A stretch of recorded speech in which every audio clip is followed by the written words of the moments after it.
था, वहां पर एक आदमी पहाड़ पर पत्थर तोड़ने का काम करता था। उसको अपनी जिंदगी से कोई गिला शिकवा नहीं था। पूरा दिन वो काम करता, मेहनत करता, दिन के एंड में जो थोड़ा बहुत पैसा मिलता वो जा करके अपने परिवार के साथ में थोड़ा सा टाइम स्पेंड करता और चैन से सो जाता।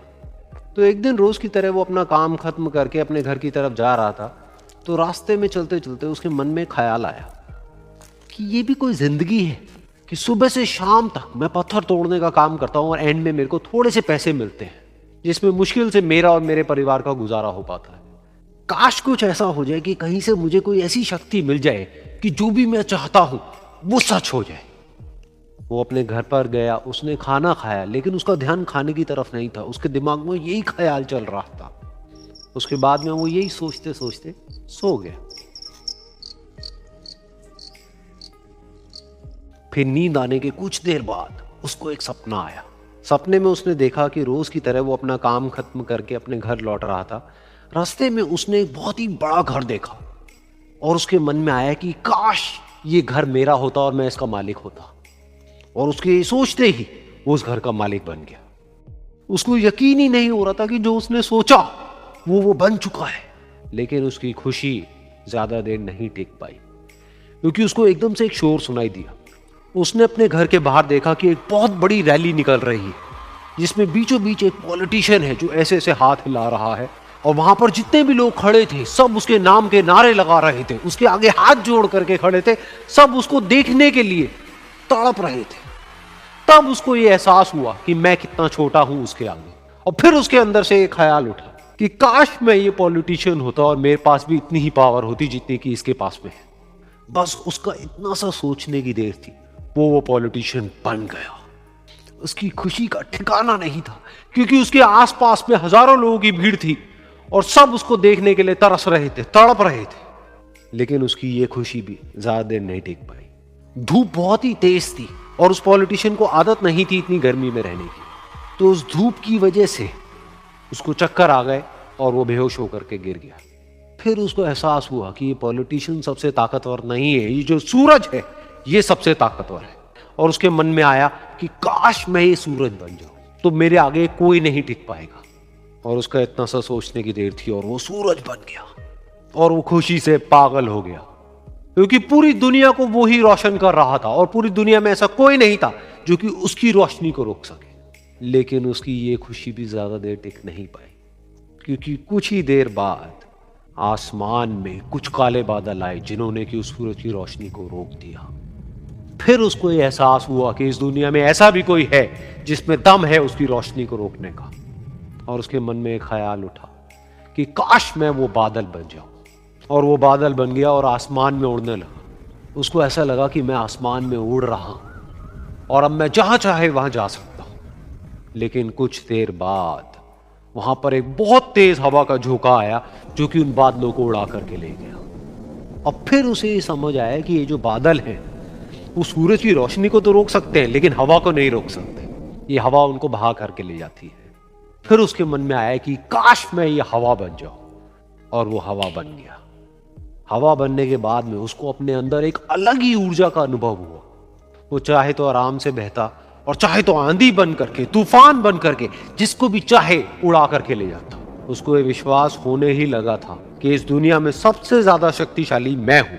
लेकिन तभी उसके सामने आया एक पहाड़। उसने अपनी पूरी ताकत लगा दी लेकिन उस पहाड़ को वो इतना सा भी नहीं हिला पाया। तब उसको यह एहसास हुआ कि इस दुनिया में कोई है जो हवा से भी ज्यादा शक्तिशाली है, जिसमें दम है उस हवा को रोकने का।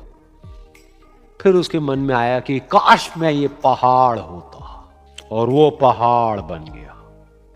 लेकिन हर बार की तरह इस बार भी उसकी खुशी ज्यादा देर तक नहीं टिक पाई। उसको एक जानी पहचानी सी आवाज सुनाई दी और साथ ही साथ उसको दर्द होने लगा, जैसे कि कोई है जो उसको तोड़ रहा है, उसको मार रहा है। तो दर्द से वो चीखने लगा और उसके मन में आया कि काश मैं वो बन जाऊं क्योंकि इस पहाड़ को तोड़ने का दम रखता है। लेकिन इस बार उसकी ये ख्वाहिश पूरी नहीं हुई। वो रोने लगा, चीखने लगा, चिल्लाने लगा, उसने अपनी पूरी जान लगा दी, लेकिन इस बार वो नहीं बन पाया। उसका दर्द बढ़ता ही चला जा रहा था और दर्द की वजह से एकदम से उसकी नींद खुली और सामने शीशा था। उसने शीशे में देखा और उसको समझ आया कि सपने में मैं वो क्यों नहीं बन पा रहा था जो मैं बनना चाहता था, क्योंकि असलियत में मैं वो बार एक लड़की ने एक एंट्रेंस एग्जामिनेशन को क्रैक करने की बहुत कोशिश करी, बहुत मेहनत करी, लेकिन उसके बाद भी वो उसको क्रैक नहीं कर पाई, जिसकी वजह से वो अंदर से पूरी तरह से टूट गई, बहुत परेशान रहने लग गई, दुखी रहने लग गई। उसके पिता से अपनी बेटी की ये हालत देखी नहीं गई। फिर उन्होंने एक दिन अपनी बेटी को बुलाया और उन्होंने अपनी बेटी को कहा कि तुम मेरे साथ एक बार किचन में चलो, मुझे तुम्हें कुछ दिखाना है। किचन में पहले से ही उन्होंने गैस स्टोव के ऊपर 3 बोल रखे हुए थे। फिर उन्होंने उन तीनों बोल्स के अंदर पानी भरा, एक के अंदर कुछ आलू डाले, एक के अंदर कुछ अंडे और एक के अंदर कॉफी बीन्स, और उसको उबलने के लिए छोड़ दिया। उसके बाद में 5 मिनट हो गए, 10 मिनट हो गए, 20 मिनट हो गए, और वो वहां पर खड़े रहे अपनी बेटी के साथ में और उसको देखते रहे।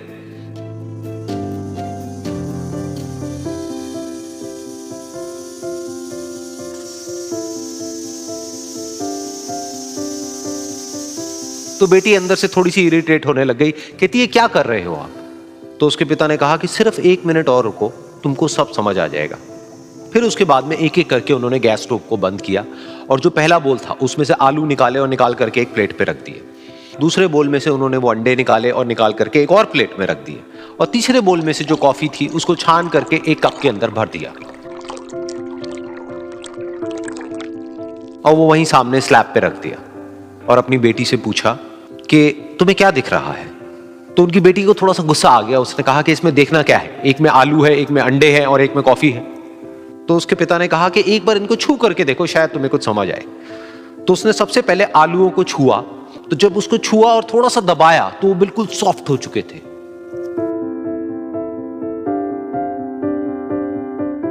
तो उसके बाद में उसके पिता ने उन अंडों को तोड़ा तो वो हार्ड थे।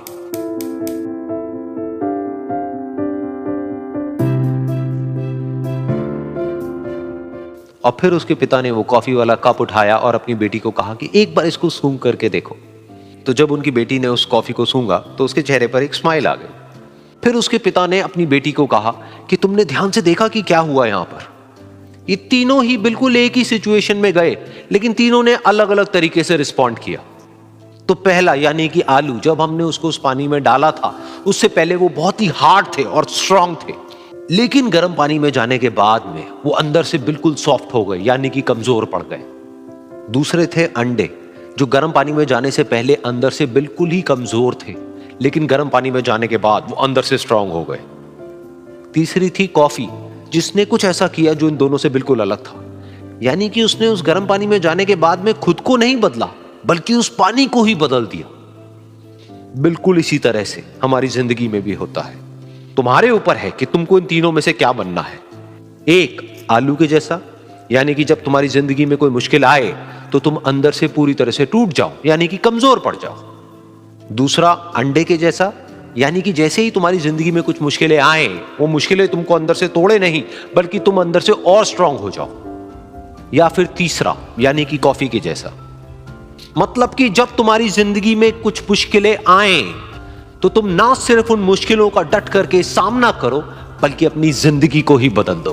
किसी ने बड़े कमाल की बात कही है कि अगर आपकी समस्या जहाज जितनी विशाल है तो याद रखिए कि प्रभु की कृपा सागर जितनी विशाल है।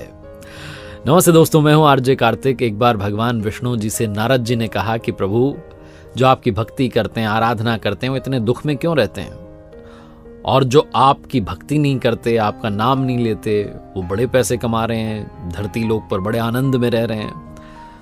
तो भगवान ने नारद जी से कहा, आओ चल करके आते हैं, भ्रमण करके आते हैं। दोनों साधु वेश में धरती लोक में पहुंचे, धरती पर आए।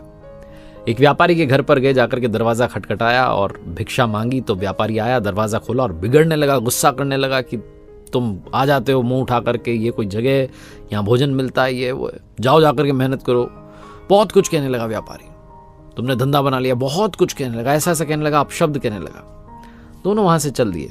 नारद जी को लग रहा था कि भगवान अब जो है इसको श्राप देंगे, इसका व्यापार सब चौपट हो जाएगा, इसको अकल आ जाएगी। थोड़ा वहां से आगे चले तो भगवान जी ने कहा कि तुम्हें और धन मिले, तुम और प्रसन्न रहो, मस्त रहो, ऐसे ही व्यापार फलता फूलता रहे। नारद जी को समझ में नहीं आया क्या हो गया। थोड़ा आगे चले तो एक झोपड़ी में गए। एक बूढ़ी महिला वहां रहती थी, भगवान की आराधना करती थी, पूजा पाठ करती थी। उनके घर में एक झोपड़ी के बाहर एक गाय बंधी हुई थी। वहां जाकर के इन्होंने आवाज लगाई, भिक्षाम देही। माता जी आई, उन्होंने कहा कि भोजन तो नहीं करा सकती, लेकिन गाय है, दूध आपके लिए उसका इंतजाम कर सकती हैं। तो एक गिलास दूध लेकर के आ गई, आसन बिछाया, दोनों साधुओं को बड़े अच्छे से उन्होंने दूध पिलाया। उन्होंने कहा कोई चिंता की बात नहीं, आप बस आशीर्वाद दे के जाइए, मेरा जीवन ऐसे ही चलता रहे, मैं तो भक्ति करती हूँ। बहुत कुछ कहने लगी। दोनों साधु जो वेश में आए थे, भगवान जी और नारद जी, वहां से चल दिए। थोड़ा सा आगे गए तो भगवान पीछे पलटे झोपड़ी की तरफ और कहने लगे कि तुम्हारी जो गाय है वो कुछ दिनों में चल बसे। इस तरीके से जैसे ही उन्होंने कहा, नारद जी सराहने गए, उन्होंने कहा आप क्या कर रहे हो? जो व्यापारी हमें गाली दे के भगा रहा है, जो हमें उल्टा सीधा कह रहा है, उसके लिए आप कह रहे हो कि उसको और पैसा मिले। और जो माता जी इतने प्रेम से हमारे उन्होंने लिए दूध का इंतजाम किया, इतने आदर से हमारा सत्कार किया, उनको आप कह रहे हो कि गाय तुम्हारी चल जाए, चल बसे। भगवान ने कहा तुम समझे नहीं, मैंने व्यापारी को और उसका व्यापार बढ़े ऐसी बात कही। क्यों कही? क्योंकि उसका मन ही उसी में, उसकी आसक्ति उसी में, उसका लगाव उसी में है। जब अंत समय आएगा तो वो और पैसा सोचता रहे और अगली योनि में वो सर्प बन जाए, तिजोरी के नीचे बैठा रहे। और बूढ़ी माता जी को मैंने कहा कि आपकी गाय जो है वो चल बसे। मैं नहीं चाहता कि जब वो अंत समय में पहुंचे तो गाय की चिंता करने लगें कि इस गाय को कोई ले ना जाए, इसको कोई मार ना दे। वो गाय का सुमिरन ना करें, वो मेरा सुमिरन करें। इसलिए गाय उनके जीवन से पहले ही मैं हटा देना चाहता हूं। शास्त्रों में कहा गया है कि अंत समय में हम जिस भी चीज का स्मरण करते हैं, जिसके बारे में सोचते हैं, वैसे ही बन जाते हैं। अगर हम स्मरण ही प्रभु का करेंगे तो अंत समय में भी प्रभु ही याद आएंगे और हम उनके धाम पहुंच जाएंगे। इस कथा का किसी ने बड़े कमाल की बात कही है कि जिन चार लोगों के बीच में बैठकर आप दूसरे की बुराई कर रहे होते हैं, यकीन मानिए आपके वहां से जाते ही आपकी बुराई भी शुरू हो जाती है। नमस्ते दोस्तों, मैं हूं आरजे कार्तिक। एक बार एक व्यक्ति की मौत नजदीक थी। उसे कुछ पता नहीं था, किसी को पता नहीं होता कि मौत कब आएगी। यमराज उसे लेने के लिए आए, लेकिन यमराज बड़ी दूर से आए, थक चुके थे, तो उससे आकर के पानी मांगा। वो घर में अंदर गया, पानी लेकर गया, पानी पिलाया और उसके बाद यमराज प्रसन्न हो गए। उन्होंने कहा कि ठीक है। उसको बताया कि मैं यमराज हूं, तुम्हें लेने के लिए आया हूं, तुम्हारी मृत्यु जो है आ चुकी है, अब तुम्हें चलना है। लेकिन क्योंकि तुमने मुझे पानी पिलाया, प्यासे की प्यास बुझाई, इसलिए मेरी तरफ से तुम्हारे पास एक ऑफर है। उन्होंने डायरी निकाली, डायरी दी और कहा कि तुम्हारे पास 5 मिनट हैं, जो लिखना चाहो इस डायरी में लिख दो, जो तुम लिखोगे वो हो जाएगा। उस आदमी ने डायरी खोली, पहले पेज पर लिखा था कि उसके बाजू वाले घर में जो रहते हैं पड़ोसी, उनकी लॉटरी लगने वाली है, वो 3 करोड़ रुपए जीतने वाले हैं। जहां उसने पढ़ा उसके अंदर से गुस्सा आया, उसने लिख दिया कि ऐसा ना हो। अगला पेज पलटा, अगले पेज पर लिखा था कि जो राइट साइड में रहते हैं उस वाले पड़ोसी की किस्मत बदलने वाली है, वो अब तक जो नेतागिरी कर रहा था वो चमकने वाली है और वो मंत्री बनने वाला है। इसको फिर लगा कि ये क्या, इसने फिर से लिख दिया नीचे कि ऐसा ना हो। अगला पेज पलटा तो लिखा था कि जो सामने वाले मकान में रहते हैं उनके घर में नई गाड़ी आने वाली है। इसने नीचे लिख दिया कि ऐसा ना हो, उसको गाड़ी नहीं मिलनी चाहिए, वो इसी लायक है कि 2 व्हीलर पे घूमता रहे। अगला पेज पलटा तो उस पर लिखा था कि इसके बॉस का प्रमोशन होने वाला है, वो सुपर बॉस बन जाएगा और ऊपर जाने वाला है, हायर रैंक मिलने वाली है। इसने लिख दिया वो तो डिजर्व ही नहीं करता, उसको कैसे मिल सकती है, ऐसा नहीं होना चाहिए। उसका अगला पेज पलटा, बारी इसके लिखने की थी, इसे लिखना था अपने बारे में, लेकिन तभी यमराज ने पेन जो था छीन लिया और कहा 5 मिनट खत्म हो गए।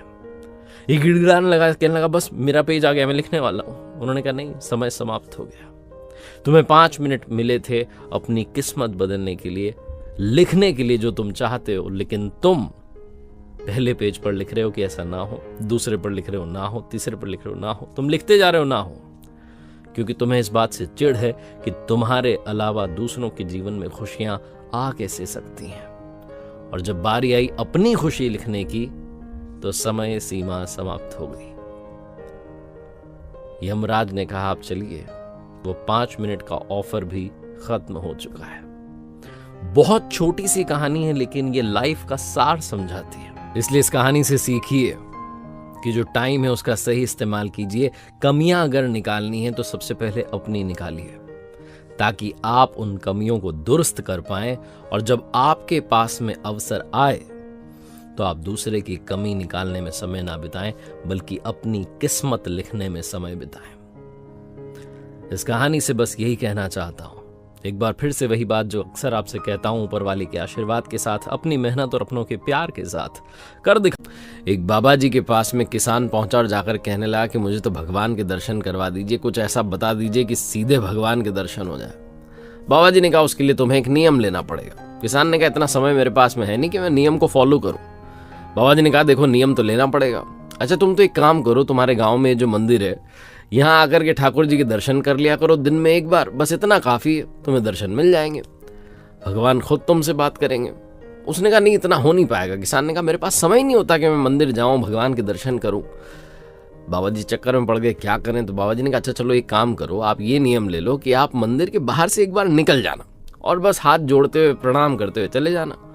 किसान ने कहा नहीं उतना हो नहीं पाएगा, क्योंकि मेरे खेत जाने का जो रास्ता है उस रास्ते पर मंदिर है नहीं, मुझे उल्टा चक्कर काट के जाना पड़ेगा और मैं देरी हो जाएगी मुझे खेत पर जाने में, मैं अपना काम नहीं छोड़ सकता। बाबा जी समझ नहीं पा रहे थे कि करें तो करें क्या, इसको कौन सा नियम दिलाएं। तो वही आदमी कहने लगा किसान के अच्छा एक नियम जो है उसको फॉलो कर सकता हूँ, मैं दिन में जब भोजन करता हूँ ना खेत पर, तो मेरे पास का जो खेत है वो मेरे दोस्त का है, हमारी बड़ी अच्छी दोस्ती है, और एक काम करूंगा मैं उसकी शक्ल देख करके खाना खा लूंगा, ये नियम फॉलो कर लेता हूँ। बाबा जी ने कहा ठीक है चलो तुम ये नियम फॉलो कर लो, भगवान तुम पर कृपा बरसाएंगे। ये किसान भी सोचने लगा कि दोस्त को देख करके, उसकी शक्ल देख के खाना खाने से भगवान थोड़ी प्रसन्न होंगे, क्या बात कर रहे हैं बाबा जी। बोले ठीक है चलो देखते हैं। अब साहब बात ये हुई कि जब भी वो किसान जो है अपने खेत पर जाता था, दिन का भोजन करता था, लंच करता था, उससे पहले वो अपने बाजू वाले खेत में जो दोस्त था उसको देख लेता था एक बार कि हाँ भाई देख लिया उसको, अब खाना खा लो। ये नियम उसने किसी को बताया नहीं था कि ये नियम उसने ले रखा है। उसकी पत्नी उससे कई बार कहती है खाना खा लो ना, बोले नहीं वो एक बार उसको देख के आ जाता हूँ, उसको देख करके आता वो खाना खा लेता। एक दिन चक्कर ये हुआ कि वो जो पास वाले खेत वाला जो दोस्त था वो कहीं गया हुआ था, इसे बड़ी जोर की भूख लग रही थी, ये टेंशन में था कि क्या करें, भूख लग रही है, खाना भी खाना है। इसने पूछा वहाँ काम कर रहे लोगों से, उन्होंने कहा साहब वो तो गए हुए हैं तालाब के पास में मिट्टी खोदने के लिए, मिट्टी लेने जो है गए हुए हैं। अब इस व्यक्ति को समझ में नहीं आया कि भोजन कैसे करें, वो पता नहीं कब आएगा, भूख बढ़ती जा रही थी और नियम जो है उसको तोड़ना नहीं था। तो बिना देरी के इसने दौड़ लगा दी गांव के तालाब की तरफ, और वहां वो जो दोस्त पहुंचा हुआ था उसे मिट्टी खोदते खोदते एक थैली मिली थी जिसमें सोने के सिक्के थे, और वो बड़ा प्रसन्न हो रहा था कि वाह मजा आ गया, आज तो जिंदगी बदल गई। और बस ये टेंशन में था कि कोई देख ना ले। तभी पीछे से इसके दोस्त ने आवाज दी, कह रहा मेरे भाई। और ये जो नियम वाला जो दोस्त था इसको तो सिर्फ शक्ल देखनी थी अपने दोस्त की। इस किसान ने उस दोस्त की शक्ल देखी और पलट गया, और इसने पूछा क्या हुआ भाई, कहां जा रहे हो भागते हुए। वो कहने लगा अरे देख लिया मैंने देख लिया। अब जिसको वो सोने के सिक्के की थैली मिली थी उसे टेंशन होने लगी कि इसने देख लिया, अब तो ये पूरे गांव को बता देगा, एक भी सिक्का मेरे पास नहीं बचेगा, अब क्या करूं। तो उसके पीछे दौड़ा भागा, उससे कहने लगा भाई क्या हो गया। बोले मैंने देख लिया, मेरा काम हो गया। भागते भागते उसे पकड़ लिया किसान को और कहने लगा भाई ये आधे सोने के सिक्के तुम रखो, आधी थैली मैं रख लेता हूं, किसी को बताओ मत, दोनों भाई मिल बांट के जो है जीवन आगे बढ़ाते हैं। किसान की खुशी का ठिकाना नहीं था, उसने कहा एक नियम फॉलो किया कि अपने दोस्त की शक्ल देख करके लंच करूंगा, भोजन करूंगा। इस नियम ने जीवन बदल दिया। बाबा जी ने अगर सच में मुझे नियम बता दिया जिससे भगवान के दर्शन होंगे तो पता नहीं क्या हो जाएगा। दोनों दोस्त उस दिन से भगवान के भक्त बन गए। क्या हो गया है, क्या हो गया है तुम्हें? हर छोटी छोटी बात पे रोना, कुछ अच्छा नहीं लग रहा उसके लिए रोना, कुछ पूरा नहीं हुआ उसके लिए रोना, एग्जाम का टेंशन है, पढ़ाई करनी है, मेहनत नहीं किया जा रहा लेकिन उसके लिए रोना, भविष्य की बातें सोच के उसमें डूब के खो जाना और फिर उसके लिए रोना। जिंदगी में एक बात कान खोल के सुन लो, ये जिंदगी कोई खेल नहीं है, ये कोई मजाक नहीं चल रहा। वक्त रहता है तुम्हें बात समझनी पड़ेगी कि जिंदगी के लिए आपको संघर्ष करना ही पड़ेगा। मैंने से कभी भागा नहीं जाता। हर छोटी छोटी बात पर रोना बंद करो और अपने आप को अंदर से मजबूत बनाओ। खुद को देखो, खुद के अंदर झांको और अपनी कमजोरियों को दूर करो। ये जीवन है, यहाँ पे हर पल हर किसी को अपने जीवन के हिस्से की लड़ाई लड़नी ही पड़ती है। इससे वो भाग नहीं सकता। चाहे जितना कोशिश करे भागने की, वो भाग पाएगा ही नहीं। उसे हर हाल में उस काम को पूरा करना ही पड़ेगा। इसीलिए तुम भी समझ जाओ और सचेत हो जाओ। खुद को संभालो और खुद को बर्बादी के रास्ते से जाने से रोको। अभी कापी पेन उठाओ, अपने अंदर की 5 ऐसी कमजोरियों को लिखो जो तुम्हें आगे बढ़ने से रोक रही है। वो कुछ भी हो सकता है। उन चीज़ों को ढूंढो जो तुम्हारे शरीर के अंदर, तुम्हारे दिमाग के अंदर, तुम्हारे ख्यालों में घर कर गई हैं, जो तुम्हें हर बार आगे बढ़ने से रोक ही देती है। जैसे कि तुम बहुत जल्दी रोने लग जाते हो, तुम इतने कमज़ोर हो, कोई कुछ बात बोल देता है, तुम नर्वस हो जाते हो। तुम्हें ज़्यादा सोचने की बीमारी है, तुम करने से ज़्यादा बस सोचने में ही समय को गंवा देते हो। घंटों घंटों बैठ के पता नहीं क्या सोचते रहते हो। मन बस ख्यालों के आसमान में उड़ता ही रहता है, जहाँ पे खुद का न पता होता है, न भविष्य का और न ही उस वक्त का। और आखिर में वो वक्त गुजर जाता है। तुम बहुत ज़्यादा सोचते हो, अनावश्यक भविष्य की चिंताएं, कल क्या होगा, मेरे साथ बुरा हुआ, बहुत बुरा हुआ। ये सब क्या है? ये सब जिंदगी में पैरों की जंजीरें हैं। नहीं, तुम्हें इन सब चीज़ों को रोकना पड़ेगा। तुम्हें खुद को बदलना पड़ेगा और तुम्हें खुद को समझाना पड़ेगा। तुम्हें खुद का ही साथ देना पड़ेगा, तभी तुम जिंदगी में कामयाब हो पाओगे। अगर तुम खुद ही कमज़ोर हो जाओगे, फिर तुम जिंदगी की लड़ाई कैसे लड़ोगे? अभी ज़िंदगी में बहुत कुछ सीखना है, अभी बहुत कुछ करना है, अभी उम्र पड़ी है। इसी वक्त पे अगर ऐसी हालत है तो फिर आगे भला कैसे चल पाओगे? वक्त रहते तुम्हें इस बात को समझनी पड़ेगी कि जीवन में जब तक हम खुद का साथ नहीं देते, तब तक कोई भी इस दुनिया में हमारा साथ नहीं देने वाला। हमें खुद को मजबूत बनाना ही होगा, मानसिक रूप से, शारीरिक रूप से, हर तरह से खुद को इतना मेंटली और फिजिकली प्रिपेयर करो कि किसी भी परिस्थिति में, किसी भी मुश्किल घड़ी में तुम खुद को कमज़ोर न महसूस करो। तुम्हें ये न लगे कि तुम बिल्कुल अकेले पड़ गए हो और ज़िंदगी तुम्हारे ऊपर बोझ बन गई है। तुम्हें पढ़ाई करनी है, मेहनत करनी है, चीज़ों को ठीक करना है और खोए हो किसी ख्याली दुनिया में, ओवर थिंकिंग कर रहे हो, चीज़ों के बारे में बार बार सोच रहे हो और अनावश्यक चिंता करके बस रोना शुरू। और अंत में पता लग रहा है यार समय तो बर्बाद हो गया, ये वक्त कुछ करने के लिए था, लेकिन ये सब कुछ हमने सोचने में ही गंवा दिया। पता नहीं क्या क्या सोचा और अंत में कोई रिजल्ट निकला ही नहीं। और फिर खुद को देखा तो महसूस हुआ ये तो फिर से वही हुआ। अपनी ज़िंदगी की डोर अपने हाथ में रखो। टाइम से उठो, टाइम से सो, टाइम से अपने काम को कंप्लीट करो, टाइम से भोजन करो, एक रूटीन बनाओ। क्योंकि अभी ज़िंदगी में डिसिप्लिन नहीं हुआ तो पूरी ज़िंदगी याद रखना तुम कभी भी डिसिप्लिन बना ही नहीं पाओगे। आदतें शुरुआत से ही बनती हैं और जो आदतें शुरुआत में बन जाती है पूरी उम्र वो कभी नहीं छोड़ती। तो यूँ समझ लो कि यही वक्त है। मैंने बोला ना, ये ज़िंदगी है, ये कोई मजाक नहीं चल रहा। तुम्हें सीरियस होना पड़ेगा और तुम्हें खुद के बारे में सोचना पड़ेगा। इसलिए सबकी चिंता छोड़ के पहले खुद के बारे में सोचो और मजबूत बनो। और हर बात पे ज़्यादा सोचना और छोटी छोटी बात पे रोना शुरू कर देना आज से ही। मेरी आवाज़ आज कुछ ठीक नहीं है, पर चलो आज फिर शुरू करते हैं। एक लड़का था जो जब भी पढ़ने जाता था उसके मन में नए ख्याल आ जाते थे। पढ़ाई करने जाता लेकिन पढ़ाई में उसका मन लगता नहीं था। फिर वो सोचता कि चलो मैं कल पढ़ लूँगा, लेकिन वो कल भी नहीं पढ़ पाता। फिर उसने सोचा कि आज पूरी रात बैठ के पढ़ाई करूँगा, लेकिन फिर भी वो पूरी रात नहीं पढ़ाई करा। उसने सोचा कि चलो जो भी हो, कल सारे काम को छोड़ के कल बस अपनी पढ़ाई पे ध्यान दूंगा। लेकिन फिर कल भी वो नहीं पढ़ पाया। पता है आखिर में क्या हुआ? एक दिन उसके पिता काम से आए और उसे बुला के पूछ ही लिया, बता दिक्कत क्या है, तू पढ़ाई क्यों नहीं करता? जब देखता हूँ तब तू परेशान सा ही रहता है। उसने जवाब दिया, पापा मेरे मन पढ़ाई में लगता ही नहीं है। पापा ने बिना कुछ सोचे समझे बोला, क्यों पढ़ाई में मन क्यों नहीं लगता? उसने बोला, जब मैं पढ़ता हूँ तो मेरे दिमाग में बहुत सारे ख्याल आ जाते हैं, मैं फोकस ही नहीं कर पाता। पापा ने बोला, वो हमारे घर के बाहर शर्मा जी की जो दुकान है तो उसे एक गिलास पानी दे गया। उन्होंने मुझसे बोला, मैंने कहा ठीक है मैं लड़के से भिजवाता हूँ। उसने एक गिलास पानी भर के दिया और वो चुपचाप शर्मा जी की दुकान पे देने के लिए निकल गया। दे के आया तो पापा ने पूछा, अच्छा ये बता जब तू घर से बाहर निकला तुझे क्या दिखाई दिया? उसने बोला, कुछ नहीं पापा, मैं तो गिलास पे ध्यान दे रहा था कि पानी कहीं गिर न जाए, क्योंकि पापा ने उसकी पूरी गिलास भर के दी थी।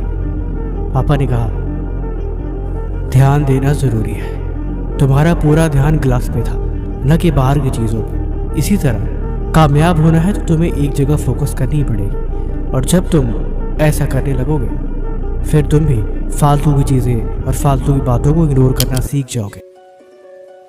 अब कुछ मज़ेदार सुनो। ज़िंदगी में खुद से एक सवाल करो कि तुम्हारे लिए क्या ज़रूरी है। तुम्हारी ज़िंदगी में सबसे ज़रूरी चीज़ क्या है? अगर इसका जवाब मिल जाए और इस जवाब को मिलने के बाद भी तुम खाली बैठे रहो, तब समझ जाना कि तुम बर्बादी के रास्ते पे हो। अगर किताब खुलने के बाद भी मन में फालतू के विचार आ रहे हैं और पढ़ाई में मन नहीं लग रहा, तब समझ जाना कि तुम अपने रास्ते से भटक रहे हो। और जब किताबों की जगह मोबाइल में घंटों घंटों समय लगे और बिल्कुल भी समय का पता न लगे, तब समझ जाना कि तुम अपनी मंजिल से दूर जा रहे हो। सुबह उठते ही सबसे पहले अगर तुम फ़ोन की तलाश करते हो और तुम्हारी निगाहें फ़ोन को ही ढूंढती हैं, तब समझ जाना कि तुम अपनी ज़िंदगी में हारते जा रहे हो। तुम्हें खुद को रोकना पड़ेगा। तुम्हें खुद को ये बात याद दिलानी पड़ेगी कि तुम अपने रास्ते से भटक रहे हो। बहुत देर हो जाए, तुम्हें इस बात को समझनी पड़ेगी। तुम्हें खुद को समझाना पड़ेगा कि ज़िंदगी में तुम्हारे लिए सबसे ज़रूरी क्या है, वो कौन सी चीज़ है जो सबसे इम्पोर्टेंट है।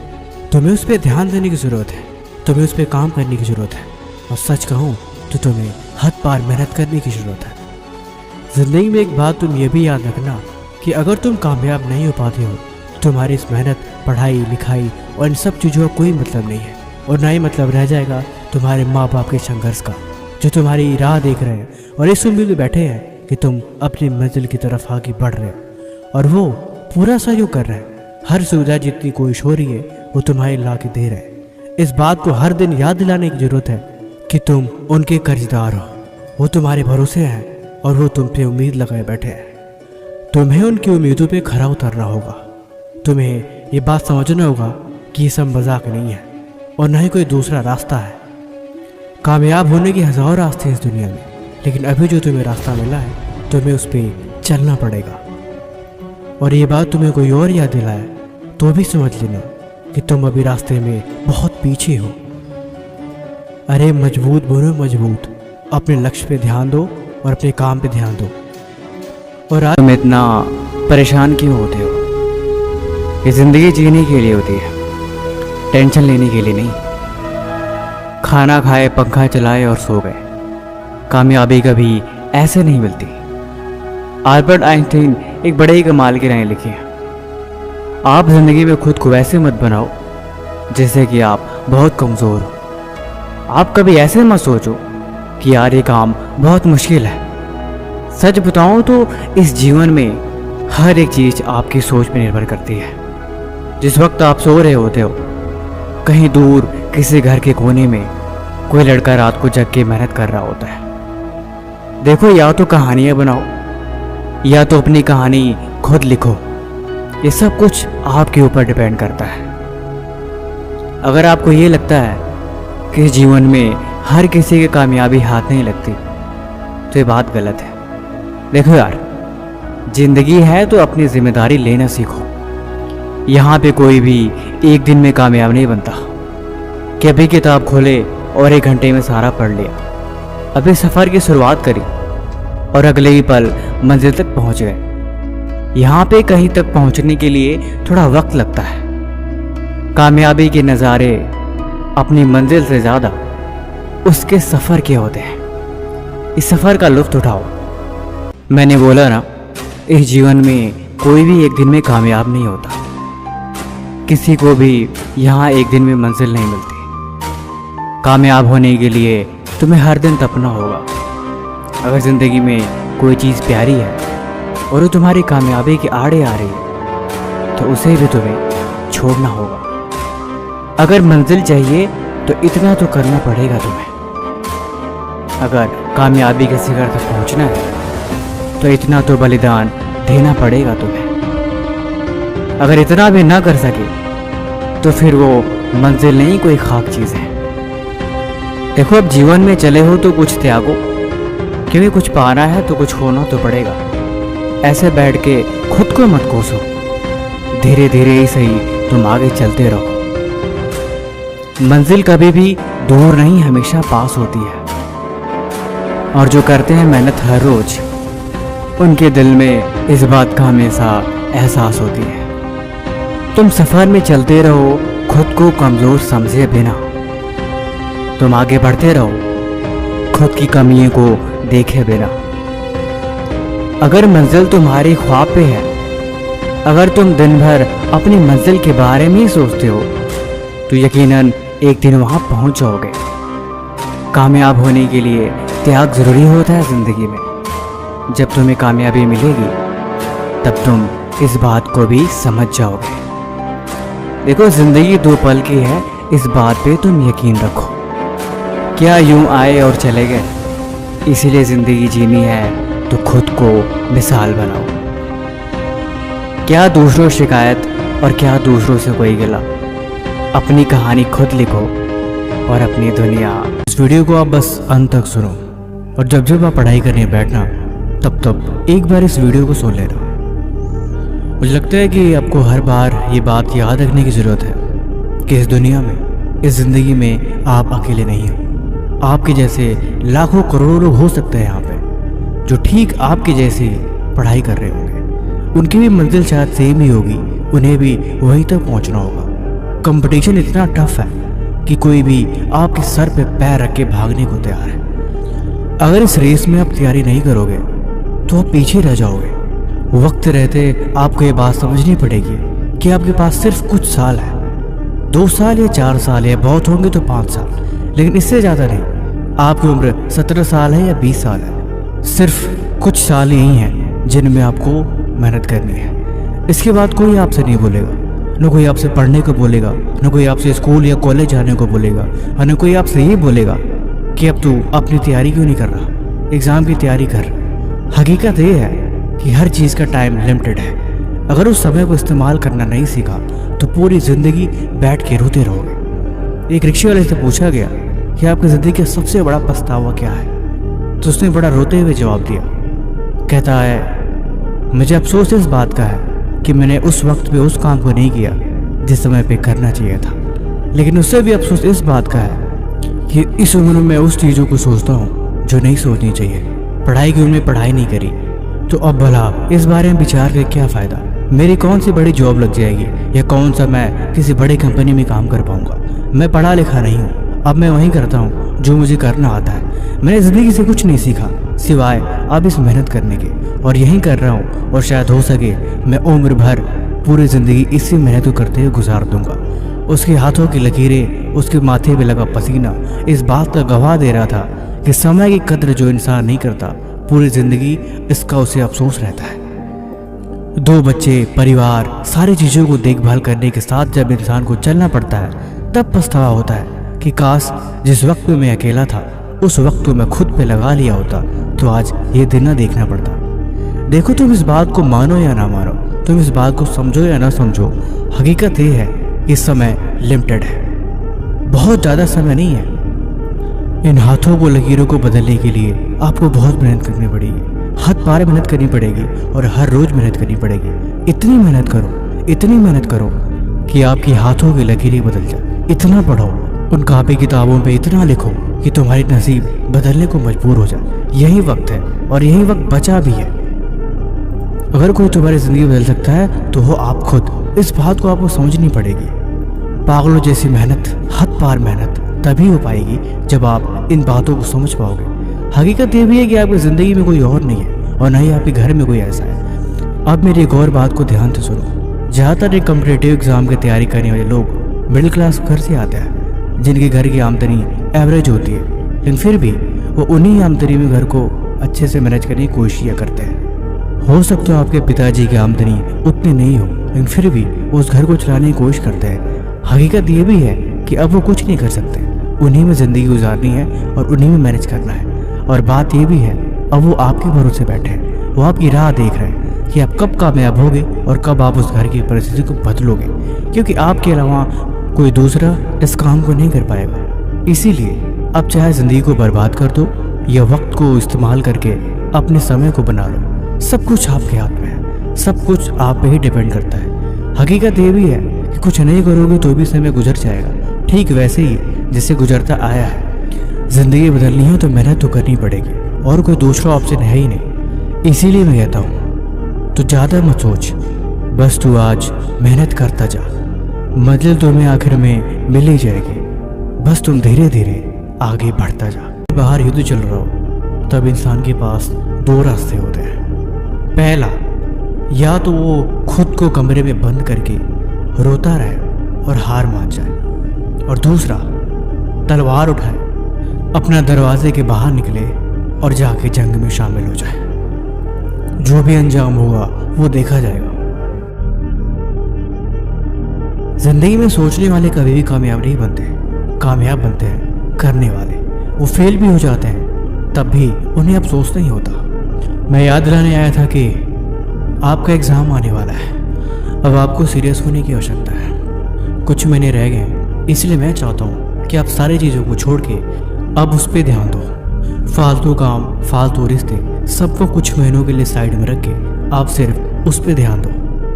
देखो, ज़िंदगी में एक बात हमेशा याद रखना, कड़वा है मगर सच है। जो ज़िंदगी में कामयाब होना चाहते हैं, जो ज़िंदगी में अपनी मंजिल तक पहुंचना चाहते हैं, वो देर से ही सही अपनी मंजिल तक पहुंच जाते हैं, क्योंकि वो कभी बहाने नहीं बनाते और ना ही कभी काम को कल पे डालते हैं। इसीलिए अब वक्त आ गया है कि अब आप सीरियस हो जाओ। एग्ज़ाम आ रहा है, एग्ज़ाम की तैयारी करो। सफलता का सबसे पहला रूल अपनाओ कि तुम कभी भी नेगेटिव नहीं सोचोगे। एग्ज़ाम के टाइम में ये चीज़ हमेशा आपको बीमार करेगी और आप चिंता करने में खो जाओगे।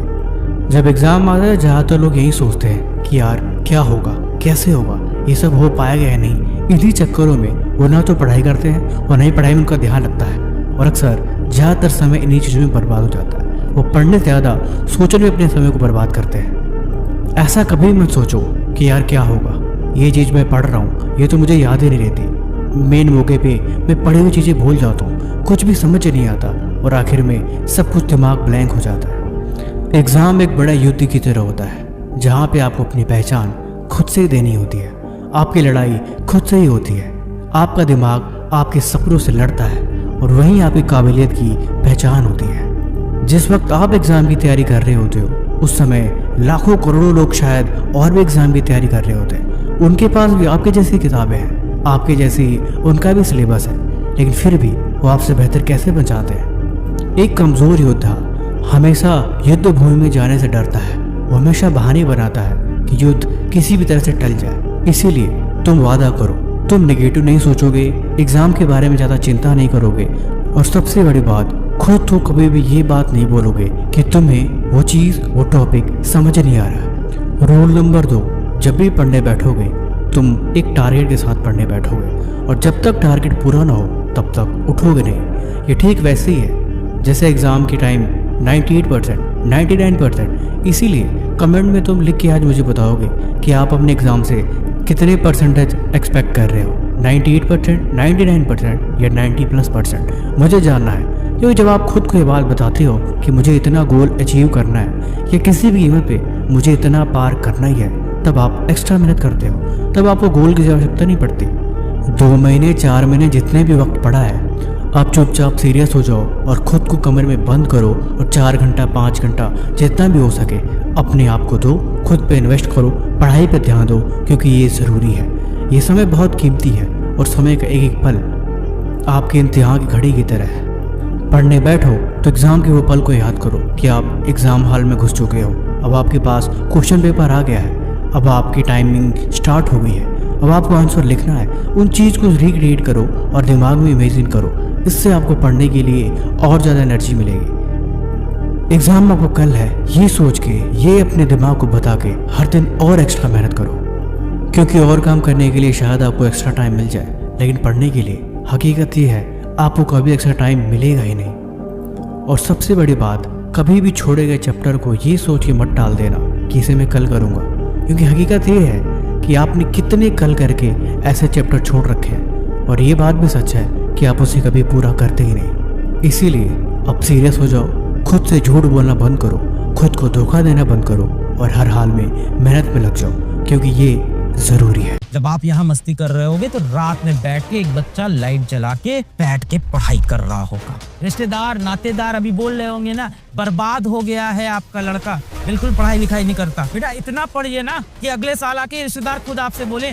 आपका बेटा हमारे बच्चे को पढ़ा देगा क्या। अब बेटा एकदम सीरियस हो जाओ यहाँ से, अब समय गया। अगर तुम सोच रहे हो कि दुनिया पढ़ाई नहीं कर रही है, बेटा सब पढ़ रहे हैं। आप जब कमरे में बैठ के गेम खेल रहे हो, सोशल मीडिया स्क्रॉल कर रहे हो, सब पढ़ रहे हैं बेटा। इस टाइम सब सीरियस हो गए हैं। अभी रात में 12 बजे वीडियो डाल दो ना तो लड़के क्वेश्चन पूछ रहे हैं, उसके अंदर से सवाल पूछने लग रहे हैं उसमें से। सब एक्टिव है बेटा, सब पढ़ाई कर रहे हैं। तो आप निकल आओ उस दूसरी झूठी दुनिया से बाहर। जो झूठी दुनिया में आप फंसे हुए हो ना, सोशल मीडिया वाली दिखावे वाली दुनिया, बेटा उससे बाहर आ जाओ। सोशल मीडिया पे क्या फ्लेक्स कर रहे हो, क्या कोशिश कर रहे हो लाइक आ जाए, फॉलोवर हो जाए। अरे आ भी गए फॉलोवर तो क्या तुम्हें 4 रुपया भी देंगे? कोई कुछ नहीं देगा। कुछ दिखाने को हो तब जाके दिखावा करो ना। पहले ही पहुंच गए, बाहर सड़क पे निकले, देखा कोई महंगी गाड़ी है, उसके साथ फोटो खींच के डाल दी, बॉट दिस न्यू मर्सिडीज। बाप बेचारा वहाँ काम कर रहा है ऑफिस में, कह रहा है यार ये मर्सिडीज कहाँ से? हमारा बेटवा कोई सट्टा वट्टा लगा के तो नहीं खरीद लाया है मर्सिडीज, कहीं से उधार तो नहीं लिया, कोई गलत काम तो नहीं कर रहा है। आईफोन फ्लेक्स करना है, देखो मेरे पास ये आईफोन ये है, मेरे पास ये आईफोन ये है वो है। अरे मैं 15,000 के मोबाइल से वीडियो बनाता था बेटा, 15,000 के मोबाइल से। वो मेरा प्रीमियम मोबाइल था 15,000 का। उस टाइम वो आते थे सैमसंग के A सीरीज के आते थे उस टाइम 15,000। मैंने यार उससे भी तो बनाया है। कार्बन एक ब्रांड आती थी, कार्बन के 10,000 के फोन से भी मैंने बहुत सारे वीडियो बनाए, बड़े अच्छे बनते थे, मतलब उस समय के हिसाब से बड़े अच्छे। तो बेटा ये सारी चीजें बेटा बाई प्रोडक्ट है। महंगी गाड़ी, महंगा घर, महंगे मोबाइल फोन, ये पैसा रुपया बाई प्रोडक्ट है बेटा। मेहनत और किस्मत दोनों। हाँ, मेहनत और किस्मत दोनों। अब बेटा किस्मत अपने हाथ में है नहीं, तो आप यार किस्मत के भरोसे तो नहीं बैठ सकते, तो मेहनत करनी पड़ेगी। मैं ये नहीं कह रहा हूँ किस्मत का रोल नहीं, किस्मत का रोल है, पर सारा वो फैक्टर अपने हाथ में नहीं है। 2 में से एक ही फैक्टर अपने हाथ में, मेहनत वाला। किस्मत वाली यार ट्रेन कब आएगी कब निकल जाएगी पता नहीं। जब आप फ्री फायर खेलोगे, मौज मस्ती करोगे, अभी रात में गेम खेलोगे, चैट करोगे, उस टाइम सारे बच्चे पढ़ रहे होंगे। जब आप यहाँ मस्ती कर रहे होगे तो रात में बैठ के एक बच्चा लाइट जला के बैठ के पढ़ाई कर रहा होगा, बैठ के मैथ सॉल्व कर रहा होगा, बैठ के SST याद कर रहा होगा। याद करना टफ होता है, वो कर रहा होगा क्योंकि उसे अपने माँ बाप का सर गर्व से ऊंचा करना है। आपको ऊंचा करना है कि नहीं बेटा, बताओ करना है कि नहीं? बेटा पता है सबसे ज्यादा गर्व की बात क्या होती है एक बच्चे के लिए, कि उनके माँ बाप को ना लोग बच्चे के नाम से जाने। जीवन में बेटा कुछ ऐसा करो ना कि जब तुम्हारे पापा कल को बाहर रोड पे निकले ना तो लोग ये बोले अरे ये तो निशान के पापा है, अरे ये तो निशान के। सबसे ज्यादा प्राउड की चीज आपके लिए जिंदगी में यही होगी जिस दिन आपके माँ बाप को लोग आपके नाम से जाने। आज आपको लोग आपके माँ बाप के नाम से जानते हैं। बिल्कुल भी बेटा किसी से डिमोटिवेट मत होइए। कोई भी आपको आसपास जितना भी डिमोटिवेट कर रहा है किसी की मत सुनिए। रिश्तेदार नातेदार अभी बोल रहे होंगे ना, अरे तुम्हारे तो नंबर नहीं आएंगे, हमेशा तो खेलता रहता है, पढ़ाई तो बिल्कुल करता नहीं है, कितना बदमाश लड़का है, बर्बाद हो गया है आपका लड़का। पेरेंट्स आके बोलते होंगे बर्बाद हो गया आपका लड़का, बिल्कुल पढ़ाई लिखाई नहीं करता। बेटा इतना पढ़िए ना कि अगले साल आके रिश्तेदार खुद आपसे बोले आपका बेटा हमारे बच्चे को पढ़ा देगा क्या। खुद आके रिक्वेस्ट करें आपके पेरेंट्स से कि आपका बेटा हमारे बच्चे को जरा 1 घंटे समय दे देगा, पढ़ा देगा क्या। ये सिचुएशन लेके आइए बेटा। थोड़ा मैं हार्श बोलता हूँ यार, मैंने जिंदगी देखी है, इसलिए सब चीजें बेटा एकदम त्याग दीजिए इस टाइम। मैं कैसी दिख रही हूँ, मैं मेकअप लगा लूं, मैं ये कर लूं, बेटा कुछ नहीं, सब त्यागी। अभी वनवास पे जाना है आपको, एकदम वनवास पे। कंधे दिख रहे हो, कोई दिक्कत नहीं बेटा, नंबर आएंगे सबको अच्छे लगने लगोगे। जेब में जिस दिन पैसा आएगा ना दुनिया को आप खूबसूरत दिखने लगोगे बेटा। पैसा ऐसी चीज है जिससे दुनिया आपकी बेटा इज्जत करने लगती है। जेब में पैसा हो, बड़े बड़े इंसान आपके बगल में आके बोलेंगे हाँ साहब बताइए क्या करना। पैसा वो ताकत है बेटा, सारी बेइज्जती को इज्जत में बदल देता। पैसा ही वो बख्शा है जो दुनिया के सारे देश के सारे लोग समझते हैं। हर जगह अलग अलग भाषा चल रही है पर पैसे की भाषा कहीं नहीं बदलती।